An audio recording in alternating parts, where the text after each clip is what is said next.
Hi, this is Dr. Gregory Sadler. I'm a professor of philosophy and the president and founder of an educational consulting company called Reason.io, where we put philosophy into practice. I've studied and taught philosophy for over 20 years, and I find that many people run into difficulties reading classic philosophical texts. Sometimes it's the way things are said or how the text is structured. But the concepts themselves are not always that complicated, and that's where I come in. To help students and lifelong learners, I've been producing longer lecture videos and posting them to YouTube. Many viewers say they find them useful. What you're currently watching is part of a new series of shorter videos, each of them focused on one core concept from an important philosophical text. I hope you find it useful as well.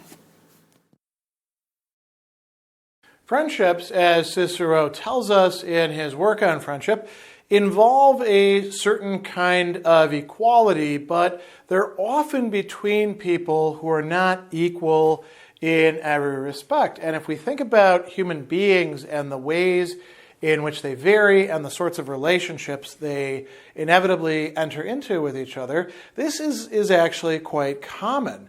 One friend may be more intelligent than the other friend or have more athletic ability or better connections, whether through their own affability and forming other friendships or through their family connections. A person may be rich or poor.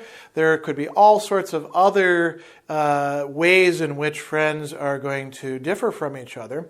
And Cicero isn't the first person to discuss this. As a matter of fact, this plays a major role in discussion of what we call unequal friendships in Aristotle's Nicomachean and Eudemian ethics.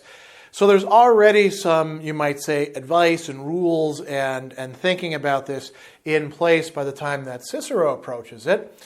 The person who he is having talk about this, Laelius, looks to Scipio, his old friend, as sort of a shining example of somebody who excels just about everybody else and yet is friends with many people. And he's taking some advice from him.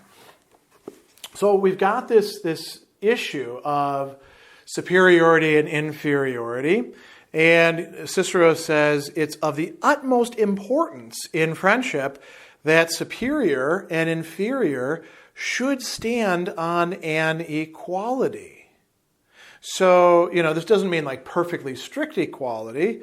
It's parem, right? They have to be equal in some way, or they have to be similar in some way. It doesn't mean that you have to measure everything out exactly, but there has to be some rough equalization going on here.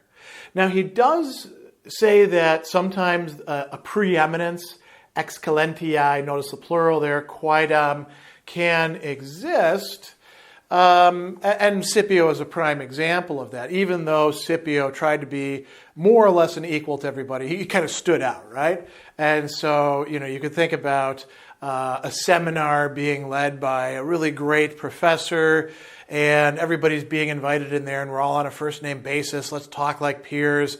And yet, there's a recognition, well, this person clearly stands head and shoulders above the rest of us.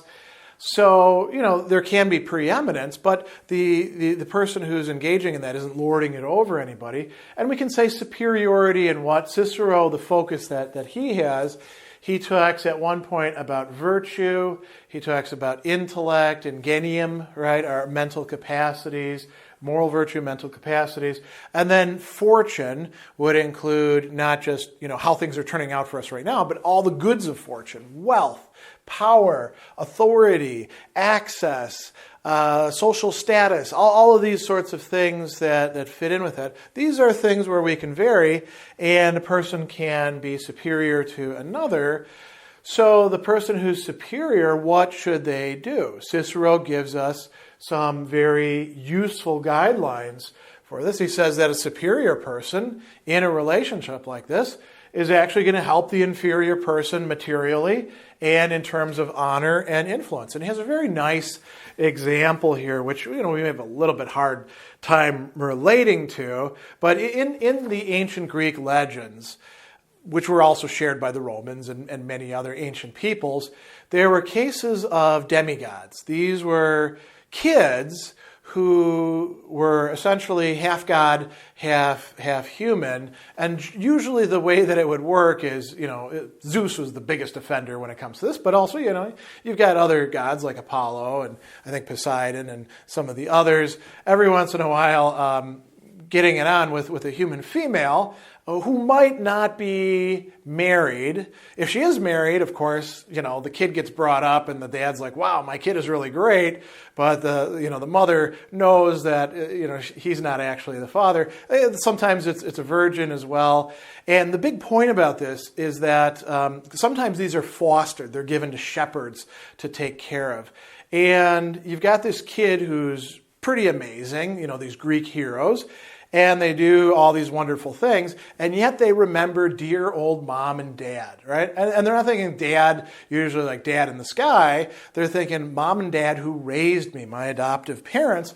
And Cicero says that men who've for a long time lived the life of menials because of their lineage and family were unknown, discovered and found to be the sons of gods or kings, nevertheless retain affection for the shepherds, whom for many years they regarded as their parents, right? And such a feeling ought to be much stronger in the case of real and undoubted parents. So you see this, when people make it big, they often buy their mother or father a house or a nice car or pay off their debts or do things like that.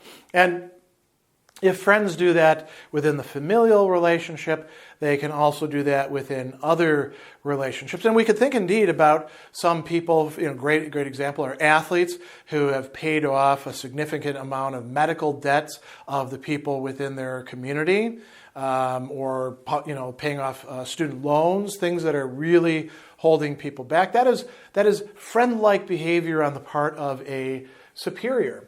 The other thing that they do is they place themselves on a level with the inferior. This can be betokened in a number of different ways. For example, in languages that actually make a distinction between different forms of address, one might ask somebody to use a more intimate address, to say tu instead of vous in French, right? Being on a first name basis, that could be another thing, particularly if there's a lot of rigidity when it comes to that. Inviting people in and having them over for dinner and, just asking them, well, go ahead and bring something, a bottle of wine, some chips, something like that. I'll take care of everything else. As some of my friends used to say to me when I was in college, bring your eyes, bring your stomach. I would ask if I should bring anything, and they said, no, just, look at the food. And I suppose they should have said, bring your nose as well. The irony is these are all my Chinese friends. And so, they were cooking and making amazing dishes. And, they just wanted to share that with me. At that time, I suppose I did learn, I didn't know how to cook, but I wasn't cooking and bringing in the sort of things that they were. So the superior person places themselves. It's not that they're lowering themselves, and it's not that they're faking anything. It's rather that they're inviting the others to be on the same level as them. They're treating the others as if they matter, as if they count just as much. Now, Cicero also thinks that the inferior person has some guidelines for how they ought to behave as well. And the number one has to do with their feelings. They shouldn't grieve. And the word there is dolere, literally to feel pain or sadness.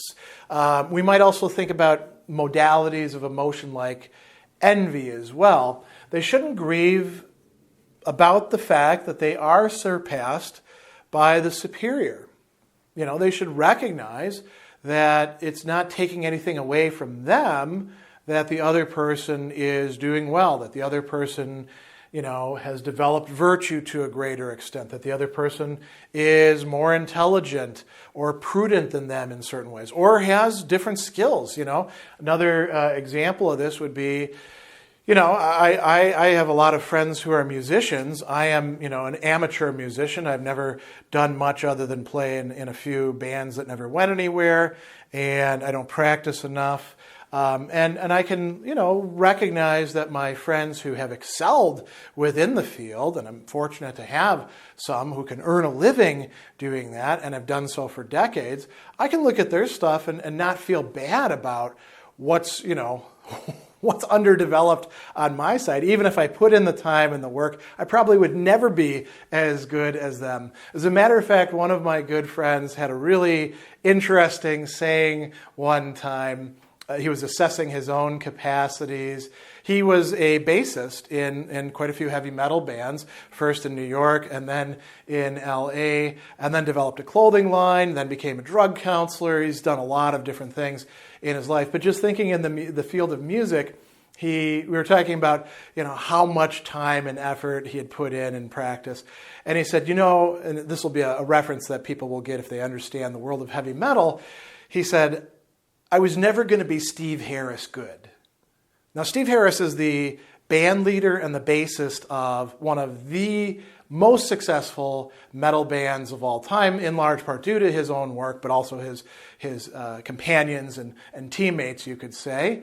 Iron Maiden, right? So if you've ever heard his amazing bass lines holding everything together, that's Steve Harris. He is so good that even in the 1980s, jazz bassists were saying, wow, this guy's good. Instead, my friend said, I never aimed to be Steve Harris good. It was enough if I was Nikki Sixx good. Nikki Sixx is, of course, the bassist of Motley Crue. And Motley Crue is not a band that you look at and say, wow, now that's some amazing bass playing. But you say, that's solid bass playing. It's okay. It's not stratospheric amazing. It's not the top of the game, but it's not the bottom either. It's right in the middle, doing a good job and creating good music, doing the sort of work that a bassist ought to do. If we want to throw in some others, we could talk about Cliff Williams of AC/DC, who plays some very, very simple bass lines and said, a lot of people get on my case and say, why are you only playing eighth notes on the root? And he said, that's exactly what we needed for the band. So it appears that he's like an inferior bassist by comparison to Nikki Sixx, let alone Steve Harris. He's not actually. He's doing what's required for his band. And so not being upset with oneself because one's capacities or one's contributions are not as big as everybody else. Cliff Williams would be an example of somebody who is, in fact, a good friend, right, within that framework of the band. He also says that there shouldn't be a focus on trying to be recognized for making their contributions. And he says that a very disagreeable class of people are those who are ever obtruding their own services, which ought to be kept in mind by him for whom they were performed and should not be mentioned by him who performed them. As, therefore, in friendship, those who are superior should lower themselves, so in a measure should they lift their inferiors.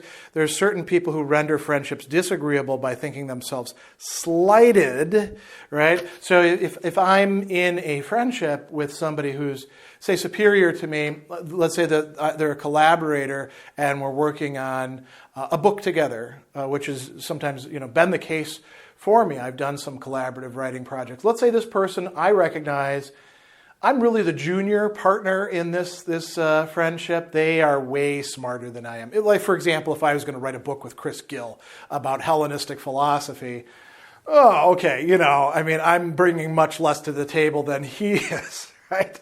But we can still be involved. Now, if I'm insisting that my bits and pieces that I'm putting into the book be recognized, and that maybe I should even get first billing in the title or something like that, I'm being a jerk. I'm actually trying to overlook the fact that the superior person has come down to my level, and I'm trying to actually go up above them, and that's not a good thing. So Cicero, to bring this to a close, gives us a general rule about how we ought to handle the inevitable inequalities within friendship. And he says that in the first place, we should render to each friend as much aid as we can. So what we're able to do. This is going to vary from person to person, right? And then he says, in the second place, as much as he whom you love and assist has the capacity to bear. You can't always give everything to everybody. Some people, maybe at a certain time or during a period of their life, can't necessarily accept that help that you would give them. And so you have to be able to recognize that. And so friendship has to have a certain kind of flexibility to its rule that allows superior and inferior to come together in a sort of equality. But this is not something that you can decide once and for all. It's probably going to take some upkeep and maintenance and attention over time in order to keep the things equalized out, to you might say, keep it on an even keel.